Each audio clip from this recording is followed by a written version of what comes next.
Hey guys, welcome back. So I'm sure you all know, if you've seen any of my videos on my channel, I love going ghost hunting. Recently I've been kind of researching haunted places near me that are maybe a little less well known, and I stumbled upon this really interesting place that's actually nowhere near my house. So haunted that it had to be boarded up and closed down, even for paranormal investigators, even for people who deal with ghosts and the paranormal all the time. This is how aggressive and violent the energy was in there. That's how bad it ended up being. So I want to talk a little bit about this place because I found it super interesting.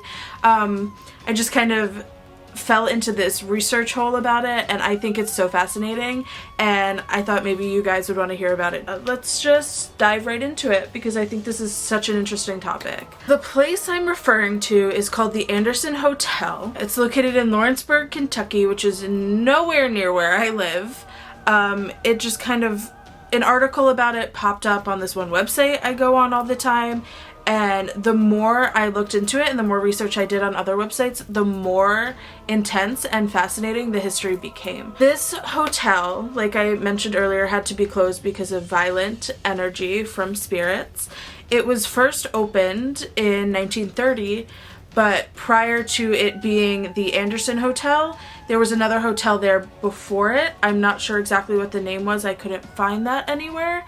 And then before that hotel, the previous hotel, it was just a residence, and it was owned by a woman named Sarah and her husband, who is in the Navy or in the Marines or something like that. And the story of them is actually very interesting as well. So Sarah's husband, he did something with boats on the rivers and the lakes and whatever is out there in Kentucky. I've never been there, sorry to everyone from Kentucky. So her husband was on boats all the time. That was what his job was, primarily steamboats. And around the time that they were living in the house, there was a really bad steamboat crash and a steamboat that ended up sinking. And it was while Sarah's husband was working. So Sarah, hearing this news, assumed the worst, assumed that he passed away, he died on the boat in that crash, and she committed suicide.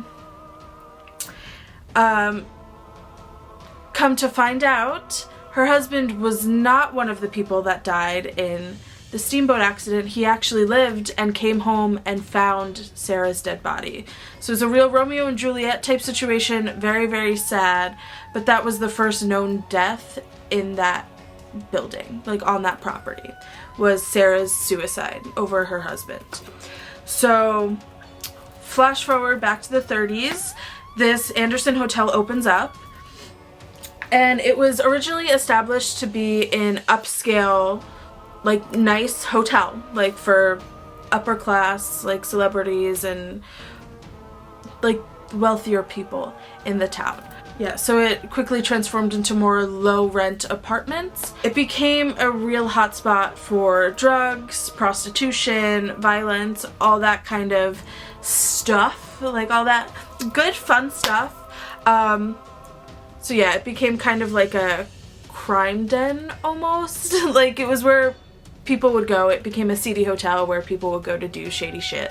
And yeah, since it did become this kind of den for all these unsavory type of characters, 13 people ended up dying there, 3 of which were suicides. One of the suicides has a huge impact on the activity later on, but 13 people died. That's a lot of people, 3 of them being suicides. I don't know if Sarah is counted in that suicide count or if there were other ones. I think she is, because the only other like records of other suicides I found were only 2. So because of all this seedy, shady activity, this dark, almost like dark evil energy, I think that spirits might have already been kind of drawn to it, because there are some energies, some entities, and some spirits that kind of flock like a moth to flame to this kind of energy. They're just drawn to that kind of dark, negative desperate energy, if that makes sense, and they kind of thrive off of that. They're normally more like parasitic entities and energies. So yeah, I find in places like that there are a lot of energies just kind of hanging around almost. So even without all the deaths, even without everything else, places like that just kind of invite in unwelcome, nasty energy to begin with. And then add in the 13 deaths and the 3 suicides, it's like kind of a no-brainer that this place is like ridiculously haunted. So in 1980 they closed the hotel for good, and it remained closed for 30 years, like completely untouched, like rooms left literally exactly the same, until this local ghost hunter named Jeff Waldridge did an investigation there, and I don't know if he ended up buying the building or not, but he was the one that kind of was the first person back in after it shut, who kind of discovered like all this crazy energy and all these entities being present. So it was nothing too crazy when he first did his investigation. It was kind of your standard, you know, footsteps, voices, kind of your standard like haunting, like shadow figures, nothing nuts. But this all changed when they discovered a mattress in a room that was covered in these dark brown stains that looked a lot like blood. They didn't know if it was blood or not, so they tested it with some luminol, you know, the stuff in like CSI shows where like they put it on the blood and then they put a black light over it and it like glows blue, and if it glows, like that means it's blood.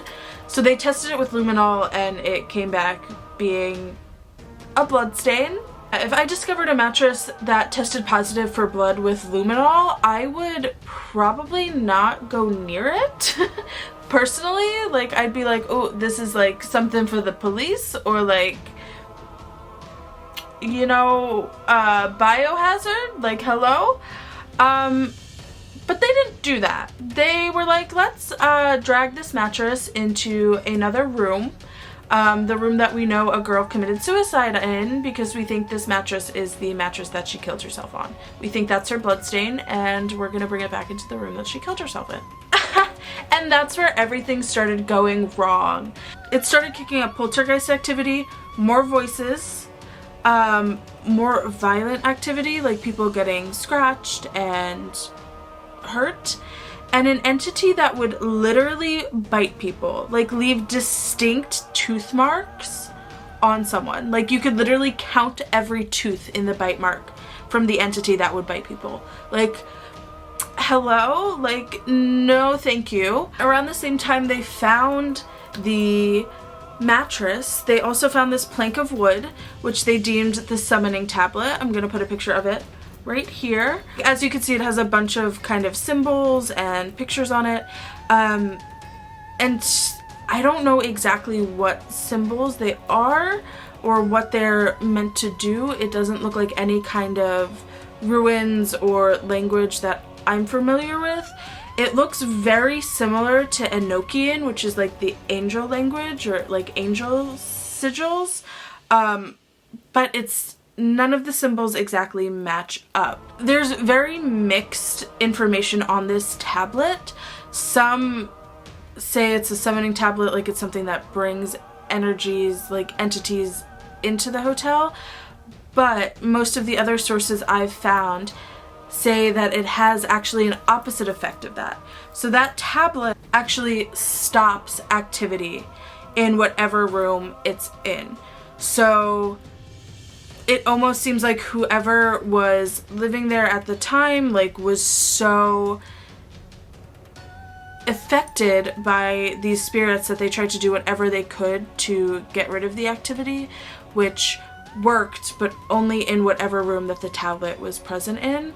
And I'm not sure if they found the mattress covered in blood in the same room as the tablet or not, which might have been like why they were together, because the mattress seems to kind of be the source of most of what's happening in that hotel, because as soon as they moved it, it kicked up activity, because that's kind of like a common thing with spirits as well. If you're moving and moving furniture around, it kind of dredges up activity, and this was definitely the case at the Anderson Hotel. Flash forward a couple months, and the show Paranormal Lockdown came to film an episode there. I haven't actually seen the episode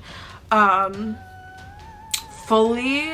I've just seen like clips of it because I haven't been able to find the full episode anywhere. I don't know why. So they did an investigation. They got a ton of evidence on this place, like a ton. Okay? A ton of EVPs. One of their cameramen was bitten on the shoulder and had to leave. They claimed that most of the energy was being caused by this man called the Burning Man.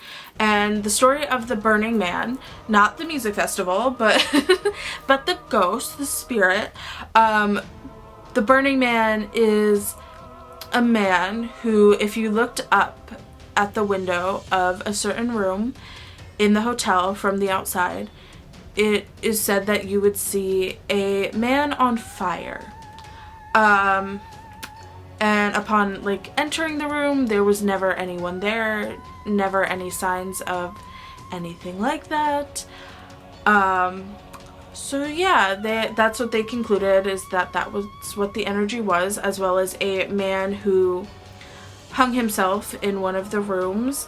The man who hung himself wasn't really like aggressive like the Burning Man was. He was more so territorial. He didn't want his space encroached in, and he didn't want any of his things to be touched because his things were still hanging in the closet decades later after he committed suicide. They figure that the Burning Man is the one causing all the aggressive, violent energy. So they saged the entire hotel to try to get rid of all the negative energy in the space. And I think this might also be part of why the activity got so bad, because when spirits are that negative and when spirits are that strong and that powerful, because if they're biting people, that's a very strong, very powerful entity. Like, that has to use so much energy, and the fact that it's done it to multiple people, this is what it's known for, that is a powerful spirit. And when spirits are that strong, that powerful, that negative, sometimes sage isn't enough. Like, just saging the space and cleansing the space, it doesn't get rid of the entity, it just pisses it off a little bit. And sage also, while they said it did feel lighter after they saged, it did calm down activity a little bit. Sage also doesn't keep energies away. Like, it's not like a cure-all for getting rid and keeping spirits away. After all of that happened with the Paranormal Lockdown people, they left. The hotel was open for other paranormal investigation teams that would come in and do their own investigations, and almost every single team that came in left with bite marks, reports of vicious, negative, violent energy, which to me is proof that the saging they didn't really take, and that the entities were too powerful and too strong for that kind of cleansing. They needed to bring in bigger guns, do a little more, like, even banishing rituals. And this is a big thing for me as someone who deals with the paranormal a lot and someone who does practice witchcraft. Smudging isn't always the best option to get rid of energies. It does a lot most of the time, but if you're dealing with these big, like, gargantuan, like, really, really nasty energies, you're gonna need to do some kind of banishing. You're gonna have to do something a little more heavy duty. Just blowing a little smoke around, while yes, may calm it down for the time being, it's a temporary fix. It's like slapping a band-aid on something that needs stitches. So after all these reports of all these other ghost hunters having these horrific experiences, some of them getting hurt, most claiming that they would never, ever, ever go back to that hotel, the owners finally decided to stop all investigations. So now it's actually off limits to the public. The only way you can get in is a couple weeks in October they turn it into a haunted house with scare actors, and like they turn it into a true like haunt. There is a part of the hotel that they leave like just without any actors, which is like the more haunted areas, like the one with the mattress and the hanging man's room and the room that the burning man is normally seen in, where from what I've read they like lead you through it with just like a candle, and anything that happens like in that part is like actually paranormal, which is kind of cool. And then they move you into the next part, which is like a truly like terrifying like jump scare like boo haunt, which it has really good reviews from what I've seen online. So if you're in Kentucky and you want to go check this place out, wait till around Halloween and go to the haunted house.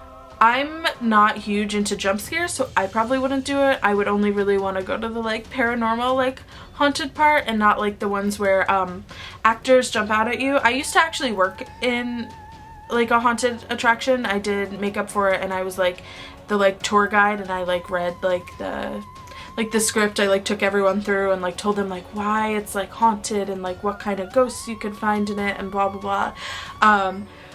So I know like all the tricks like under the sun. I know everything, like I know how everything kind of functions and operates, so it shouldn't scare me. But I'm a very jumpy human being, and my fight or flight is to fight. So I am afraid that I will punch the scare actors in the face, and that is not something I ever want to do because I used to be them. So So yeah, if you're in Kentucky and you have the opportunity to go check this place out, and you love haunted houses and you love the paranormal, this would be the perfect place to go, because you're not allowed in it otherwise. And who knows, maybe you'll end up getting bitten by some kind of unknown entity. That is the story and a very brief history of the Anderson Hotel in Lawrenceburg, Kentucky. If you guys like this video, make sure you give it a thumbs up.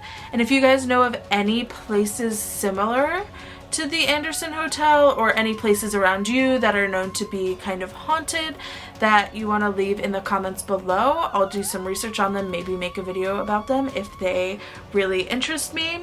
And maybe one day I'll even get to go explore and do my own investigation in these places. And if there are any other kinds of videos or places you want me to go investigate, please leave them down below. That would be awesome. And I will see you guys very soon. Thanks for watching. Bye. I love you guys.